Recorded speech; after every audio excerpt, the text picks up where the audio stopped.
E professor, desculpa, mas assim, eu sei que um grande vilão aí de salas de aula talvez sejam os telefones celulares, né?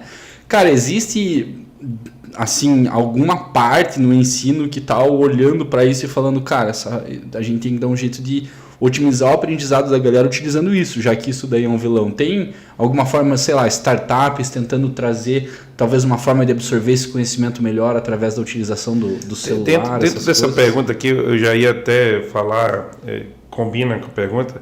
Eu tenho um filho de 16 anos, você conheceu meu filho aí, e eu falei para ele assim, você vem morar comigo agora, você vai ler um livro comigo todo mês. E ele falou, pai, não gosto de ler. Como assim não gosto de ler? Você é um menino inteligente, morou fora e tal. Não, pai, eu vejo tudo na internet. E aí combina com essa questão do celular. Para ele, tudo é YouTube hoje em dia. Tem muito conteúdo no YouTube também que serve. Que assim, eu procuro tudo no YouTube hoje em dia, até para desmontar uma porta do carro. Mas tem conteúdo bom na internet? Tem bastante conteúdo bom, só que aí a gente precisa dessas ferramentas que a gente estava falando para filtrar. Porque nem tudo é bom. E não vai estar escrito lá, esse vídeo é bom, esse aqui não presta. Conteúdo errado, não vai estar escrito. Não é o Twitter que tem verificado.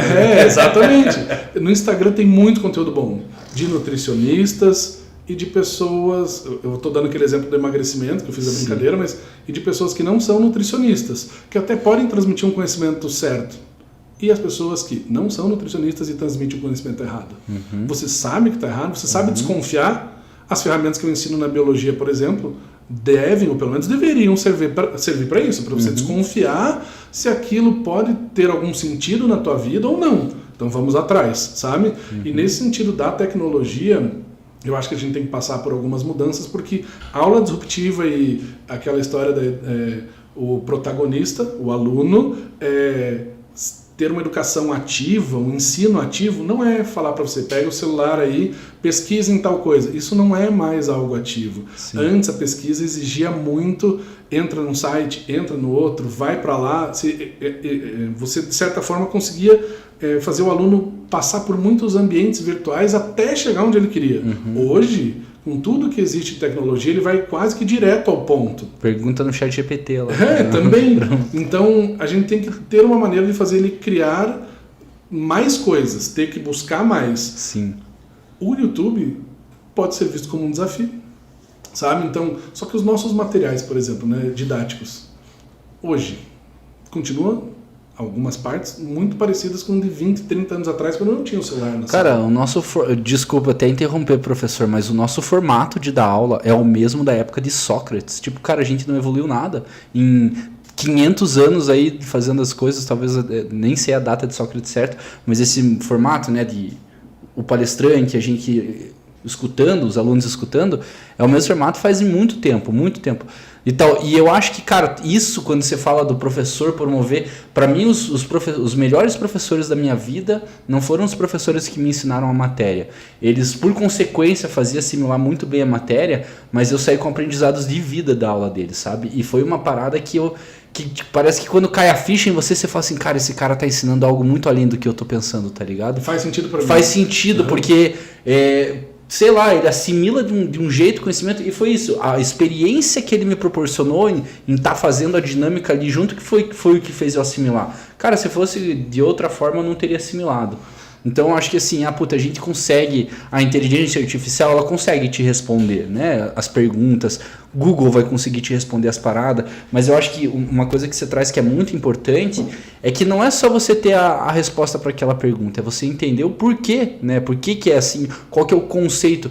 Depois que você entende o conceito das coisas, é muito mais fácil você... construir para outros ramos, né, aquela ideia. Criar coisas novas. Mas o conceito você tem que entender. Senão você não entendeu, você só decorou, né? E sabe que nós temos uma grande preocupação na educação, que daí, como a gente fala, imagine, um educador, eu sou formado em ciências biológicas, nossa, não tem nada a ver com, sei lá, vamos pegar um outro cargo aqui, um engenheiro mecânico.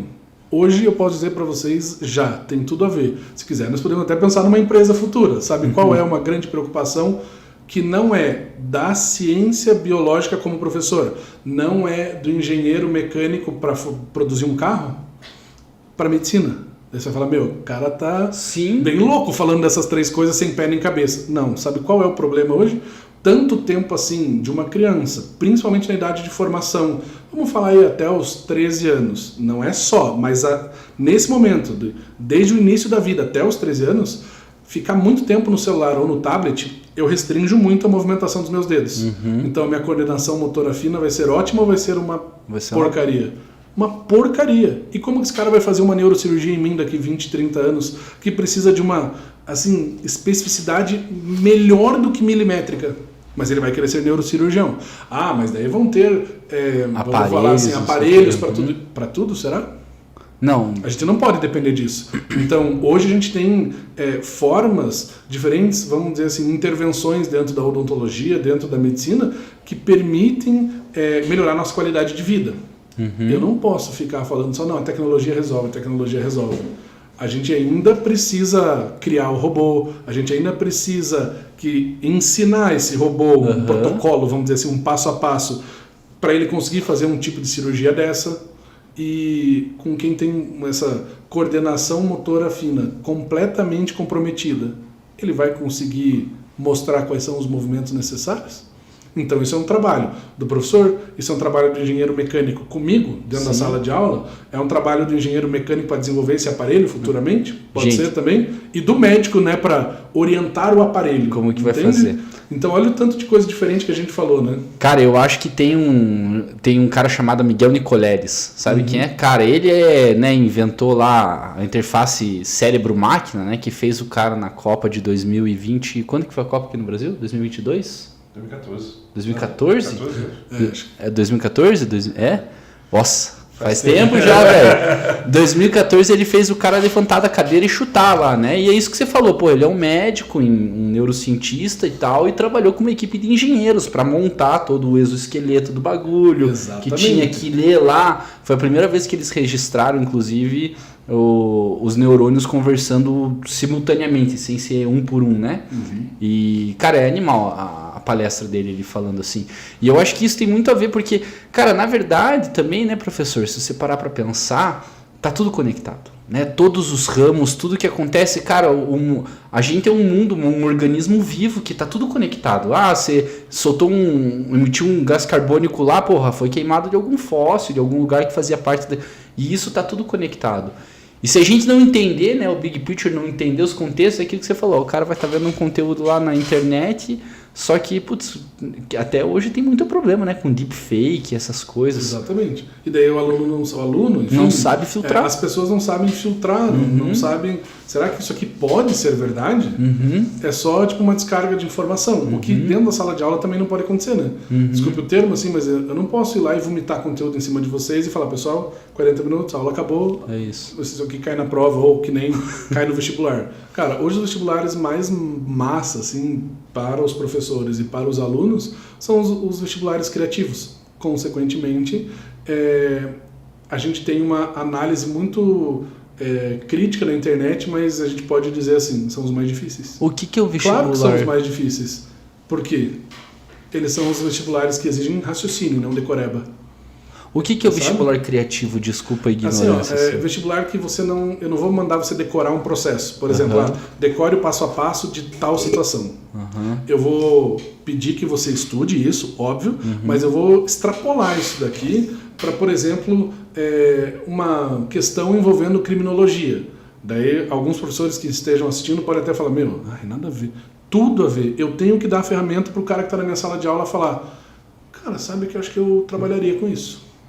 Você não pode terminar o teu... Quer dizer, não pode, ou melhor, não deveria, porque é prejudicial para o teu desenvolvimento, tua carreira, chegar lá com 20 e poucos anos, 30, e falar, na verdade eu não quero isso.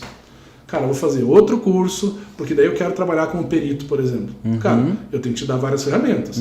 Só que você não vai ter tudo preparadinho numa cena de um crime, tudo como sempre igual. Sim. Então eu só vou te ensinar vários tipos de ferramentas e funcionamento delas e às vezes você vai ter que criar que nem você falou, umas relações entre elas. Exatamente. E o que assusta, assim, os vestibulares que são mais criativos, como por exemplo, vestibulares que são temáticos, é um tema para a prova. Cai biologia, física, química, matemática, mas dentro de um tema.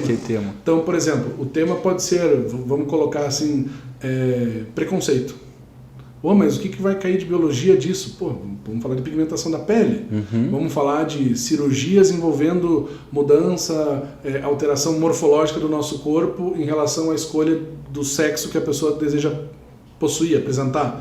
Cara, existem N outras coisas. O vestibular que não tem tema, pode ser criativo? Pode. É o vestibular da FUVEST, da Unicamp, é o vestibular da VUNESP. E a VUNESP, para quem é concurseiro, que às vezes esteja assistindo a gente, fala, pô, mas esse professor é da educação básica lá, do ensino médio, não tem nada a ver comigo. Cara, se você é concurseiro, por exemplo, a VUNESP faz, é a banca, né, responsável por vários concursos no país, de ensino médio ou ensino superior. Questões super criativas, questões de raciocínio.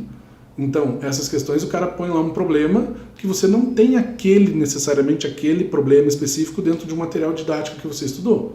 Mas se você estudou algumas ferramentas naquele teu processo de preparação, você vai chegar, pelo menos confiar de como resolver aquilo, sabe? E hoje os vestibulares caminham para isso. Alguns já chegaram nesse nível, assim, de bem criativos, que nem esse que eu falei para vocês. Alguns ainda, infelizmente, ficam na decoreba. Vamos fazer você decorar.